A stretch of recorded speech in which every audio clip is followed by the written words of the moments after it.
Europe की धुरी कहे जाने वाले देश जर्मनी में चुनाव के 4 महीने बाद नई सरकार बनने जा रही है। चुनाव में मुख्य प्रतिद्वंदी रही एसपीडी पार्टी और चांसलर मर्केल की CDU-CSU के बीच गठबंधन समझौता हो गया है। दोनों ही पार्टियों के बीच विदेश नीति, पर्यावरण नीति, हाउसिंग, स्कूलिंग, श्रम कानून और स्वास्थ्य सेवाओं समेत ज्यादातर मुद्दों पर सहमति बन चुकी है।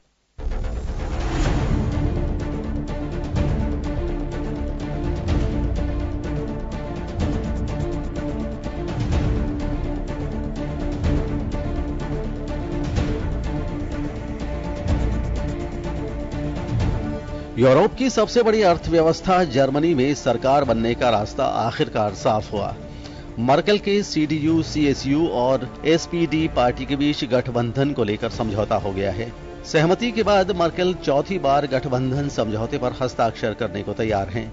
जर्मनी में नई सरकार बनने से देश और यूरोपीय संघ के देशों को भी खासी राहत मिलेगी। रिफ्यूजी संकट और ब्रेग्जिट के मुद्दे पर अब यूरोपीय संघ में आम राय बनाने की कवायद तेज हो सकेगी।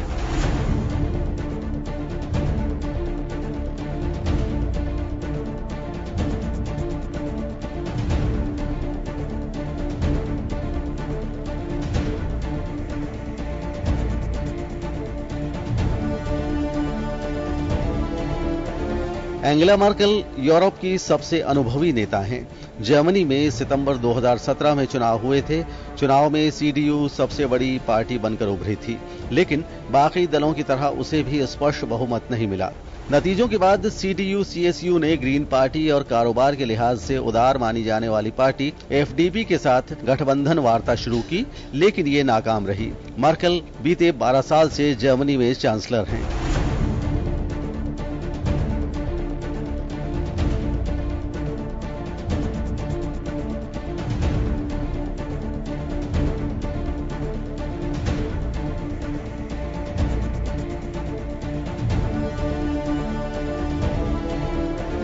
SPD के साथ वार्ता शुरू हुई, लेकिन SPD सरकार में शामिल नहीं होना चाहती थी। लेकिन चुनावों में अति दक्षिण पंथी पार्टी AfD को मिली जबरदस्त सफलता के चलते सरकार बनाना मजबूरी सी हो गई।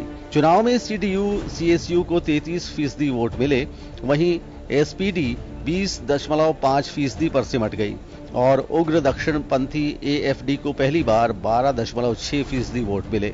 AfD जर्मनी की शरणार्थी नीति की आलोचना करती है। पार्टी का आरोप है कि देश में इस्लाम का प्रभाव बढ़ रहा है। विदेशी मूल के लोगों के प्रति भी AfD का रुख कड़ा रहता है। ब्यूरो रिपोर्ट, जन टीवी न्यूज।